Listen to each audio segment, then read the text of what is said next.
We're super. This is a design studio from Warsaw. My colleague Jacek is one of the founders of the studio, and I'm a partner. I joined the studio 3 years ago. Jacek is a creative director of the studio.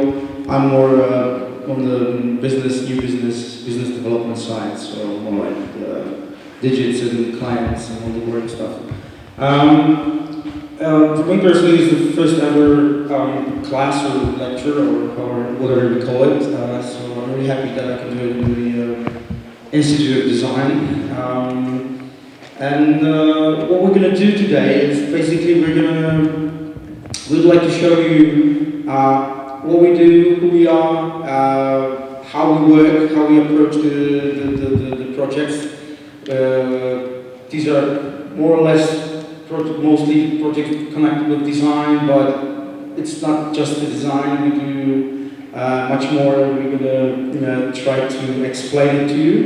And afterwards, we were asked by the Polish Institute to talk about the planned exhibition about Polish and Czechoslovakian design from 50s and 60s. So we got the script, and we can just show you what it's about and how we would approach designing that kind of exhibition from our perspective and experience. And for the last 15 minutes, because we're here until 2 p.m., we're going to have open questions we can just talk about. But I want you to interrupt us whenever you don't understand something, or you want us to repeat something, or you want to ask a question, because it's not a lecture of that kind. We just want to help you guys take as much knowledge from our experience as is possible. So maybe Jacek can talk about the studio itself. Hi. So the studio consists of 12 people currently. We are a very multidisciplinary team, so a lot of different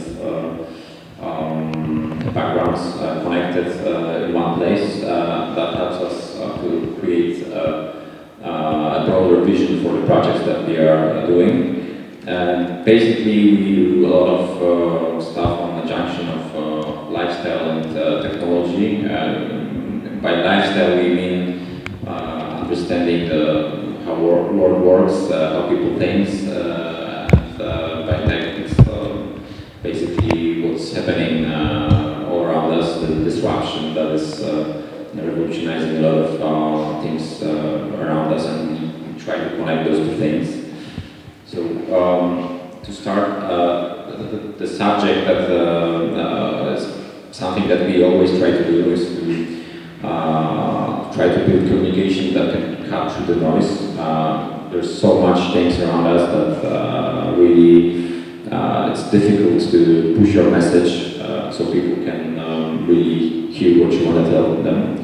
And we think that in order to be heard, the communication needs to be strong and simple. And by strong,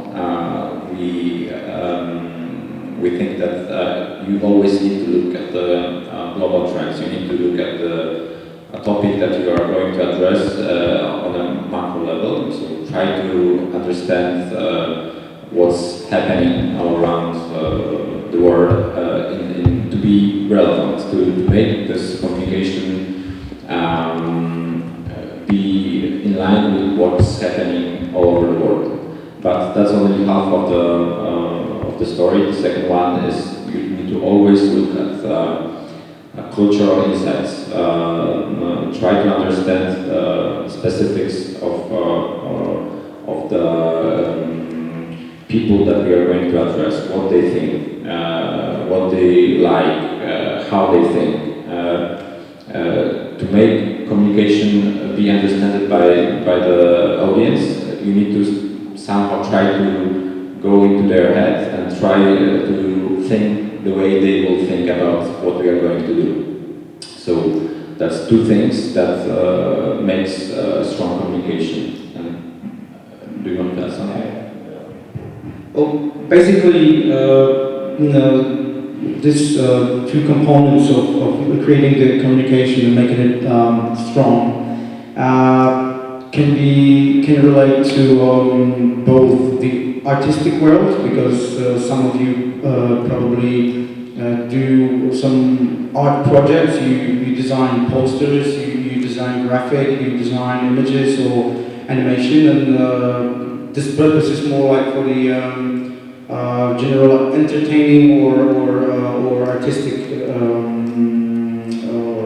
projects. But on the other side, there are also the commercial projects which give money, right? So if you want to work as a graphic designer, or if you want to work generally as an art director, let's say in the advertising agency or studio, or as a freelancer, this is something even more important, because if you work with products, if you work with services, then companies sell.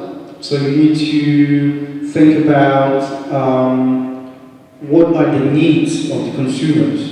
So once the client comes with a brief and they say they want to sell, I don't know, bananas, you have to think who would like to eat the bananas and why they would like to eat them, and why the bananas that this client is selling are better than the others.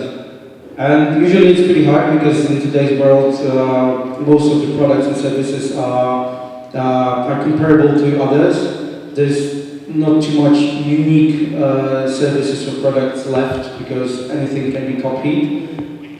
Basically on this technological side or the idea, not always on the part of the story. So you have to think for something unique to somehow stand out from your category.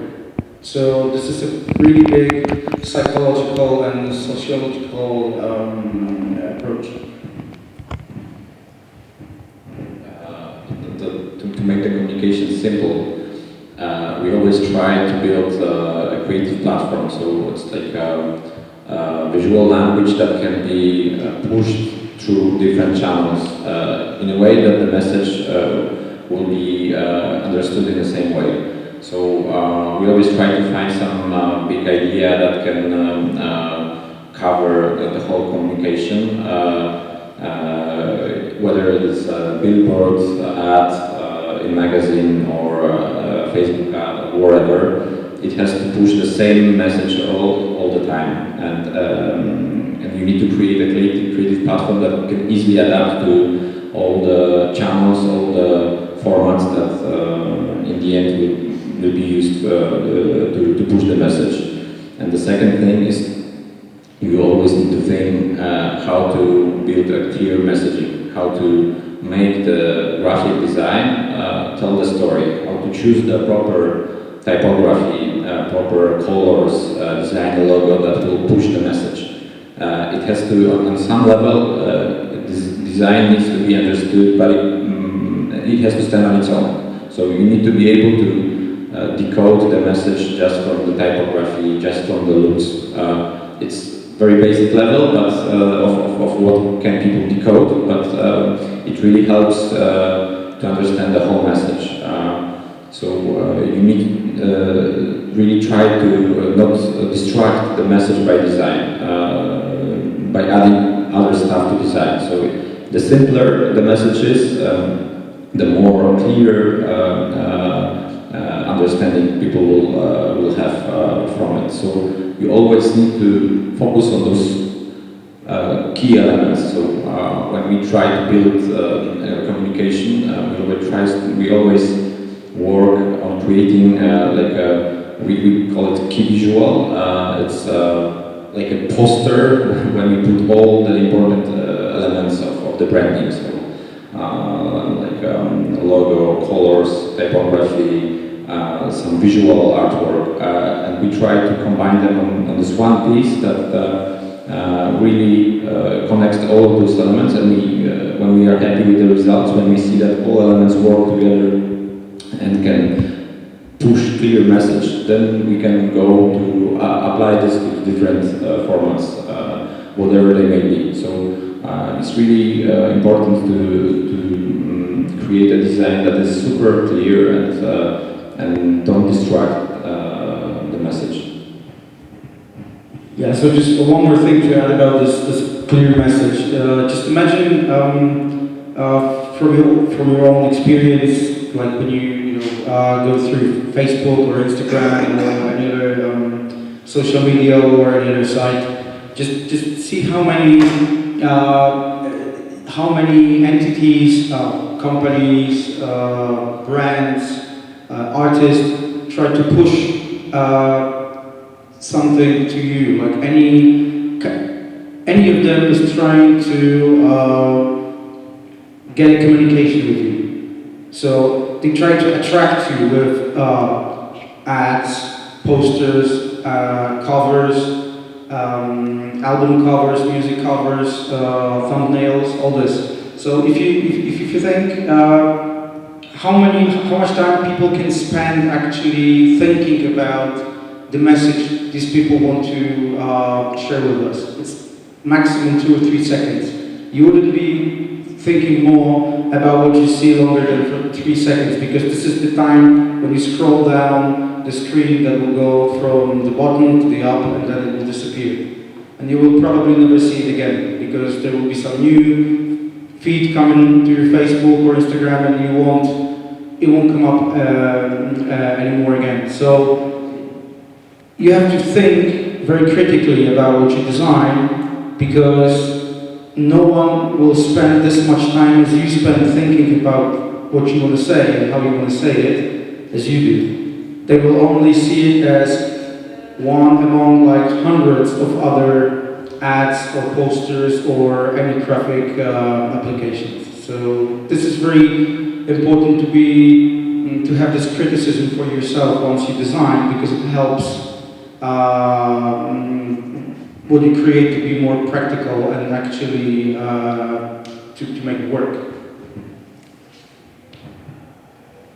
So now we would like to go through some case studies. These are the first batch, the most important projects that we did recently, and then we will go more into projects that were connected to the stage design, but almost I think 80% of our projects somehow are connected with stage design in some ways. So this is a project that is one of the most recent. We did it for NATO summit that was that happened this year in Warsaw. So we were asked to create a logo for the summit, and we tried to connect the most important elements that can push the message about the summit in Warsaw. So first of all, we took the symbol of Warsaw, which is a mermaid. Then we thought about, okay, this is a military meeting, it's about safety, it's about being a shield that can make us feel safe. So that also needs to be the message. And the third one was that there's a Polish poster school that is quite famous all over the world, so it's something that